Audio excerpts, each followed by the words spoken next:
नमस्कार। बहुत स्वागत है आप सभी दर्शकों का तुला राशि के लिए मार्च 2025 के राशिफल के इस वीडियो में।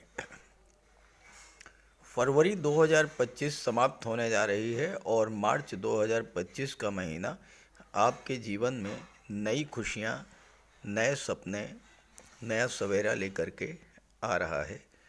मार्च का महीना एक ऐसा माह होने जा रहा है जिसे आप लंबे समय तक याद रखेंगे, क्योंकि मार्च में आपकी गोचर कुंडली में चतुर्ग्रही योग बन रहा है। चतुर्ग्रही योग अत्यंत दुर्लभ योग है जो आपकी कुंडली में तब बनता है जब 4 ग्रह एक ही राशि में गोचर करते हैं। ये योग आपकी कुंडली में पूरे 1 माह के लिए बनने जा रहा है, 14 मार्च से 14 अप्रैल तक। ये योग ऐसा योग है जो अगर आपकी जन्म कुंडली में बन जाए और किसी शुभ भाव में बन जाए तो ये योग जिस भाव में बनता है उस भाव को तो बलि करता ही है। उस भाव में गोचर कर रहे ग्रह जिन जिन भावों में गोचर करते हैं उन भावों को भी बल मिलता है और उन भावों से संबंधित फल आपको जीवन भर मिलते रहते हैं। ये योग इतना बलवान होता है कि त्रिक भाव 6, 8, 12 भाव में भी बन जाए तो भले ही जीवन में संघर्ष बढ़े, चुनौतियां बढ़ें, लेकिन जातक को जीवन में हर सुख प्राप्त होता है। मान सम्मान, दाम्पत्य सुख, संतान सुख, धन का सुख, भूमि भवन, प्रॉपर्टी का सुख, उच्च पद, ये सब कुछ प्राप्त होता है। जातक का पूरा जीवन सुखमय होता है और अगर ये योग केंद्र या त्रिकोण के भाव में बन जाए, लाभ के भाव, धन के भाव में बन जाए तो अनायास ही जातक की हर इच्छा पूरी होती चली जाती है और ऐसा ही दुर्लभ योग आपकी गोचर कुंडली में बनने जा रहा है। तो आइए समझते हैं कि इस चतुर्ग्रही योग का तुला राशि के जातकों के जीवन पर क्या प्रभाव पड़ेगा। ये विश्लेषण आपकी चंद्र राशि के आधार पर किया जा रहा है, यानी चंद्रमा आपकी जन्म कुंडली में जिस भाव में गोचर कर रहे हैं वहाँ पर अगर 7 का अंक लिखा है तो आपकी तुला राशि है और उसी के आधार पर आपको इस वीडियो को समझना है। तो ये है तुला राशि के जातकों की कुंडली। आपके लग्न के स्वामी हैं दैत्य गुरु शुक्र और शुक्र का गोचर 6ठे भाव में है। यहाँ पर शुक्र उच्च की राशि में भी गोचर कर रहे हैं और विपरीत राजयोग भी बना रहे हैं। 8वें भाव के स्वामी होकर के 6ठे भाव में शुक्र का गोचर करना, ये विपरीत राजयोग बन रहा है। सूर्यदेव आपकी कुंडली के 5म भाव में हैं और सूर्य के प्रभाव से शनि अस्त हो चुके हैं। 14 मार्च को सूर्य राशि परिवर्तन करेंगे और 6ठे भाव में आ जाएंगे और यहाँ पर राहु, शुक्र, सूर्य और बुध का चतुर्ग्रही योग बन जाएगा।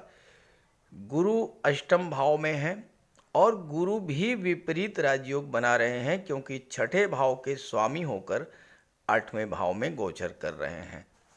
मंगल भाग्य के भाव में हैं, केतु विदेश के भाव में गोचर कर रहे हैं। ये तो हैं ग्रह स्थितियाँ। देखिए, लॉजिक समझिए, चतुर्ग्रही योग का क्या प्रभाव होता है, कैसे ये काम करता है।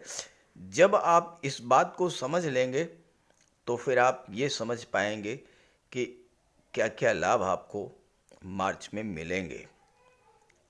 देखिए, जिस भाव में 4 ग्रहों की ऊर्जा हो वो भाव कैसे नहीं एक्टिवेट होगा, और जिस भाव पर 4 ग्रहों की दृष्टि पड़ जाए वो भाव कैसे नहीं एक्टिवेट होगा।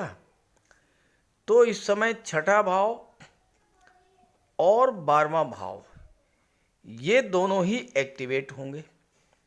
साथ ही साथ चारों ही ग्रह एक दूसरे से एनर्जी ट्रांसफर करेंगे, एक दूसरे से ऊर्जा ट्रांसफर करेंगे, तो चारों ही ग्रह मजबूत होंगे, चारों को बल मिलेगा। और जब चारों ग्रह बली होंगे तो जिन जिन भाव के स्वामी हैं उन भाव से संबंधित फल आपको मिलेगा। अब देखिए, सूर्य लाभ के स्वामी हैं तो आपकी इनकम को बढ़ाएंगे। बुध भाग्य के स्वामी हैं तो भाग्य को मजबूत करेंगे। बुध विदेश के स्वामी हैं तो विदेश भाव का फल आपको प्रदान करेंगे। शुक्र लग्न के स्वामी हैं और 8वें भाव के स्वामी हैं, विपरीत राजयोग बना रहे हैं, उच्च की राशि में हैं तो विपरीत राजयोग का लाभ मिलेगा आपको। एक अच्छी बात यह है कि सूर्य और बुध दोनों ही अपने मित्र गुरु की राशि में गोचर कर रहे हैं, शुक्र उच्च की राशि में गोचर कर रहे हैं। जहाँ तक राहु की बात है, राहु शुभ ग्रह की राशि में है और शुभ ग्रह के साथ हैं, शुक्र के साथ हैं गुरु की राशि में। शुक्र और गुरु दोनों अत्यंत शुभ ग्रह हैं, तो राहु बाध्य होंगे शुभ फल देने के लिए। एक और बात, 14 मार्च को जब सूर्य छठे भाव में आएंगे तो राहु का अंश बल है 3 डिग्री और सूर्य का अंश बल होगा 29 डिग्री। तो राहु और सूर्य के बीच इतना बड़ा अंतर होगा कि सूर्य पर राहु का कोई नेगेटिव इफेक्ट नहीं पड़ेगा। तो ये तो हैं ग्रह स्थितियां। अब आइए इसका प्रभाव समझते हैं। तुला राशि के जातकों के जीवन में पिछले 2 वर्षों से शनि की पनौती प्रभावी थी। शनि जब पंचम में होते हैं तो पनौती प्रभावी हो जाती है। पंचम में गोचर करते हुए शनि लाभ के भाव पर और धन के भाव पर दृष्टि डालते हैं, साथ ही साथ अष्टम भाव पर दृष्टि डालते हैं। तो क्या होता है कि एक तो आपकी इनकम प्रभावित हुई, दूसरे धन का संचय प्रभावित हुआ, पैतृक संपत्ति को लेकर के समस्याएं पैदा कर देते हैं, आपके परिवार के लोगों के साथ आपके रिलेशंस को ख़राब कर देते हैं, आपके मित्रों के साथ, आपके फ्रेंड सर्किल के साथ, आपके सोशल सर्किल के साथ आपके रिलेशंस को ख़राब कर देते हैं। सबसे बड़ा जो नुकसान होता है पनौती का वो होता है आर्थिक संकट, क्योंकि लाभ के भाव और धन के भाव दोनों पर शनि का नियंत्रण होता है और 8वें भाव पर दृष्टि पड़ती है। वह 8वां भाव तो खराब भाव है, तो जीवन में संघर्ष बढ़ जाता है, समस्याएं बढ़ जाती हैं, तमाम तरह की विघ्न बाधाएं आती हैं, कार्य अधूरे रह जाते हैं, कार्य बिगड़ते चले जाते हैं और आपके अपने ही आपसे दूर होते चले जाते हैं। ये सारी स्थितियां आप 2 वर्षों से झेल रहे हैं। स्वास्थ्य खराब, कोर्ट कचहरी का मैटर, अस्पताल के चक्कर, तमाम समस्याएं। सबसे अच्छी बात यह है कि तुला राशि को जातकों को पनौती से अस्थायी रूप से मुक्ति मिल चुकी है। शनि अस्त हो चुके हैं और अप्रैल के महीने में जब शनि उदित होंगे तो राशि परिवर्तन करके छठे भाव में आ जाएंगे।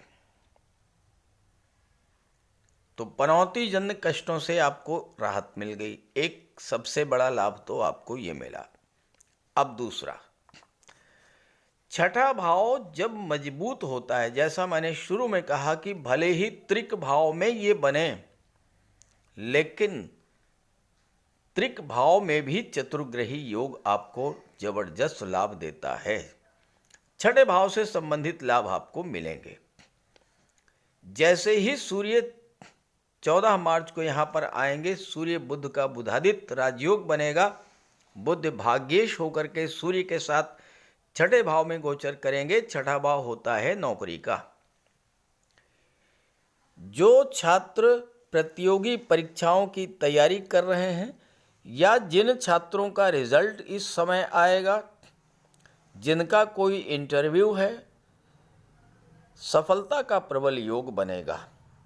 सूर्य जब भी छठे भाव में होते हैं और सूर्य के साथ अगर बुध हैं तो समझ लीजिए कि सरकारी नौकरी का लाभ आपको मिलना ही मिलना है, क्योंकि बुध भाग्येश हैं और सूर्य लाभेश हैं, तो भाग्य से लाभ की प्राप्ति होगी। भाग्य आपका सपोर्ट करेगा और आपको लाभ मिलेगा। छठे भाव की चीज़ों का लाभ मिलेगा, नौकरी का लाभ मिलेगा। छठा भाव है आपके जीवन में चल रहे संघर्षों और चुनौतियों का। तो आपके जीवन में जो संघर्ष चल रहे थे, जीवन में जो समस्याएं चल रही थीं, वो किसी भी तरह की समस्या हो, चाहे वो धन को लेकर हो, नौकरी को लेकर के हो, रोजगार को लेकर के हो, व्यापार को लेकर के हो, परिवार को लेकर के हो, भाई बहनों के साथ समस्या हो, मित्रों के साथ समस्या हो, हर तरह की समस्या को ये चतुर्ग्रही योग समाप्त करेगा। अब यहाँ बुध 12वें भाव के स्वामी हैं, शुक्र के साथ हैं, लक्ष्मी नारायण योग बनेगा। तो इस समय विदेशों से आपको जबरदस्त लाभ मिलेगा। विदेशों से धन का लाभ मिलेगा, विदेशी व्यापार से आपको लाभ मिलेगा, विदेश जाकर के सेटल होने का भी अवसर मिलेगा और उच्च शिक्षा के लिए भी आपको विदेश जाने का योग बनेगा, चूँकि बुध नवम के स्वामी हैं। नवम भाव उच्च शिक्षा का होता है और विदेश के स्वामी हैं, तो उच्च शिक्षा का सीधा संबंध विदेश से बन गया। विदेश जाकर के उच्च शिक्षा प्राप्त करने का योग बनेगा। बुध व्यापार के कारक होते हैं, तो विदेशी व्यापार से लाभ मिलेगा। बुध IT sector, communication, computer management के कारक होते हैं। इन क्षेत्रों में विदेश जाकर के किसी मल्टीनेशनल कंपनी में, किसी विदेशी कंपनी में आपको नौकरी मिलने का भी बहुत सुनहरा अवसर प्रदान कर रहा है ये चतुर्ग्रही योग। अब यहाँ पर समझने वाली बात यह है कि शुक्र विपरीत राजयोग बना रहे हैं और लग्न के स्वामी होकर के। जब लग्न का स्वामी विपरीत राजयोग बनाता है तो व्यक्ति को बुलंदियों तक पहुंचा करके ले जाता है। और यहाँ पर शुक्र 1-2 नहीं 31 मई तक विपरीत राजयोग बनाएंगे, तो आपके मन में जो चिंता, तनाव, हताशा, निराशा, डिप्रेशन की स्थितियाँ थी वो समाप्त होंगी। जीवन में एक नया परिवर्तन आएगा, नई खुशियाँ लौटेंगी। और चूंकि 12वें भाव पर शुक्र की दृष्टि है, आप अगर कला के क्षेत्रों से जुड़े हुए हैं या कला से संबंधित चीज़ों का व्यापार व्यवसाय करते हैं, तो आपको विदेशों से जबरदस्त धन लाभ इस समय होने जा रहा है। राहु हैं विदेश के कारक और विदेश के भाव पर दृष्टि डाल रहे हैं। 12वां भाव आपका सर्वाधिक मजबूत है।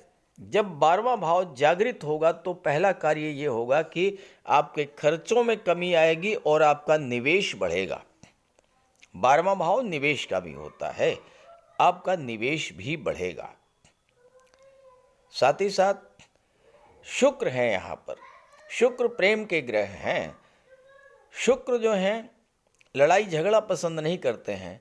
शुक्र प्रधान व्यक्ति जो है वो हर समस्या को बातचीत करके सुलझाना पसंद करता है। और इस समय में अगर आपका कोर्ट कचहरी का किसी तरह कोई मैटर चल रहा है, आप देखिएगा, आप प्रयास कीजिएगा तो बातचीत करके ही, टेबल टॉक से उस मैटर को आप सुलझा देंगे। कोर्ट कचहरी के चक्करों से आपको पूरी तरह से राहत मिल जाएगी। 12वां भाव धर्म, अध्यात्म और मोक्ष का भी होता है। और इस समय चूँकि बुध नवम भाव के स्वामी हैं, नवम भाव भी धार्मिक यात्राओं का होता है। इस समय आप धार्मिक यात्रा पर भी जा सकते हैं, तीर्थ यात्रा पर जा सकते हैं। और अगर आपने गंगा स्नान कर लिया तो आप ये समझिए कि आपका जीवन बदल जाएगा। चूँकि राहु, अगर आपने गंगा स्नान कर लिया तो राहु से ज़्यादा लाभ आपको कोई दे ही नहीं सकता है। विदेश के कारक हैं, विदेश पर दृष्टि हैं, तो विदेशों से इसमें भर भर के लाभ आपको मिलेगा, भर भर के पैसा मिलेगा। लेकिन ध्यान रहे, विदेश का मतलब अमेरिका, ब्रिटेन, कनाडा नहीं है। विदेश का मतलब ये है कि अपनी मातृभूमि से दूर जाकर के किसी दूसरे राज्य, किसी दूसरे शहर में व्यापार करना, नौकरी करना, सेटल होना। सूर्य लाभेश है, लाभेश होकर के छठे भाव में, छठा भाव नौकरी का है, तो जो लोग नौकरी में हैं उनको विशेष लाभ इस समय मिलने जा रहा है। जो लोग शासन प्रशासन में हैं उनके लिए सूर्य विशेष लाभ प्रदान करेंगे। प्रमोशन का लाभ मिल सकता है, गवर्नमेंट से धन प्राप्त हो सकता है, कोई गवर्नमेंट प्रोजेक्ट आपको मिल सकता है, किसी गवर्नमेंट स्कीम का लाभ मिल सकता है। सरकार से जुड़ करके आपको विशेष लाभ होने जा रहा है इस गोचर काल में। और ये भी हो सकता है कि गवर्नमेंट के सहयोग से ही आप अपनी कला का प्रदर्शन करने के लिए विदेश जाने में सक्षम हो जाएं, ऐसा भी हो सकता है। ज्योतिष शास्त्र का एक बहुत महत्वपूर्ण सूत्र आपकी कुंडली पर लागू हो रहा है इस समय, और वो ये है कि अगर कुंडली में गुरु और मंगल का संबंध बन जाए तो extra source of income generate होते हैं, एक से अधिक साधनों से आय होती है। अब आप देखिए, मंगल भाग्य भाव में गोचर करते हुए तीसरे भाव पर दृष्टि डाल रहे हैं। तीसरे भाव के स्वामी हैं देवगुरु। मंगल धन भाव के स्वामी हैं, गुरु की दृष्टि पड़ रही है धन के भाव पर। मंगल की चौथी दृष्टि पड़ रही है विदेश के भाव पर, और गुरु की पांचवी दृष्टि पड़ रही है विदेश के भाव पर। और मंगल की आठवीं दृष्टि पड़ रही है चौथे भाव पर, गुरु की नवम दृष्टि पड़ रही है चौथे भाव पर। तो गुरु और मंगल का जबरदस्त संबंध बन रहा है मार्च के महीने में, और ये संबंध आपके सोर्स ऑफ इनकम को बढ़ाने वाला होगा। एक बात तो ये हुई। दूसरी बात, सप्तम भाव का स्वामी जब भी भाग्य के भाव में गोचर करता है तो सातवें भाव की चीज़ों से आपकी भाग्योन्नति होती है। अब सातवां भाव तो विवाह का है। अगर आप विवाह के इच्छुक हैं, इस समय आप विवाह के लिए प्रयास करें। विवाह अगर आपका इस गोचर काल में हो जाता है तो आपकी विवाह के बाद आपकी भाग्योन्नति होगी। जीवन साथी के माध्यम से आपकी भाग्योन्नति होगी। जीवन साथी के भाग्य से आपकी भाग्योन्नति होगी। जीवन साथी के भाग्य से आपको धन की प्राप्ति होगी। विवाह के पश्चात आपको धन की प्राप्ति होगी। बिजनेस पार्टनर के सहयोग से आपको धन की प्राप्ति होगी। परिवार के लोगों के सहयोग से आपको धन की प्राप्ति होगी। यात्राओं से धन का लाभ होगा। भाई बहनों से धन का लाभ होगा। आपके पराक्रम और पुरुषार्थ से आपको धन का लाभ होगा। और चौथे भाव पर दृष्टि है। इस समय मैं आपको 2 डेट्स बताने जा रहा हूं। अगर आपने उन डेट्स पर एफर्ट किया तो आपकी चौथे भाव से संबंधित कोई भी इच्छा, भूमि, भवन, प्रॉपर्टी, घर में सुख सुविधा के साधन, इस तरह की इच्छा आपकी जरूर पूरी होगी। बहुत महत्वपूर्ण डेट्स हैं, क्योंकि उन डेट्स पर चंद्रमा भी मीन राशि में होंगे और आपकी कुंडली के छठे भाव में पंचग्रही योग बनेगा और 5 ग्रहों की दृष्टि 12वें भाव पर पड़ेगी। तो 12वां और छठा जबरदस्त तरीके से जागृत होंगे। डेट्स नोट कर लीजिए, बहुत महत्वपूर्ण डेट्स हैं, और इन डेट्स में अगर आपने एफर्ट किया तो विशेष सफलता मिलेगी। देखिए, पहली डेट है 1 मार्च प्रातः 5:57 से लेकर के और 3 मार्च 6:38, यानी पूरे 48 घंटे चंद्रमा मीन राशि में रहेंगे। पंचग्रही योग बनेगा। इसके बाद चंद्रमा राशि परिवर्तन करते चले जाएंगे, सभी 12 राशियों में चक्कर लगा करके फिर से आएंगे मीन राशि में, और एक बार फिर से पंचग्रही योग बनेगा, और वो पंचग्रही योग बनेगा 28 मार्च को। 28 मार्च को शाम 4:47 से लेकर के और 30 मार्च को शाम 4:34 तक चतुर्ग्रही योग बनेगा। तो इस तरह से 1 मार्च से 3 मार्च, 28 मार्च से 30 मार्च, कुल 4 दिनों का पंचग्रही योग बनेगा आपकी गोचर कुंडली में। और ऐसा जबरदस्त योग बनेगा कि इस योग का अगर आपने लाभ ले लिया तो मार्च के महीने को आप जीवन भर भुला नहीं पाएंगे। बहुत से सपने, बहुत सी इच्छाएं आपकी पूरी होंगी। तो इस गोचर का लाभ उठाइए और ये वीडियो, ये जानकारी अपने साथियों, मित्रों को जरूर शेयर कीजिएगा। नमस्कार।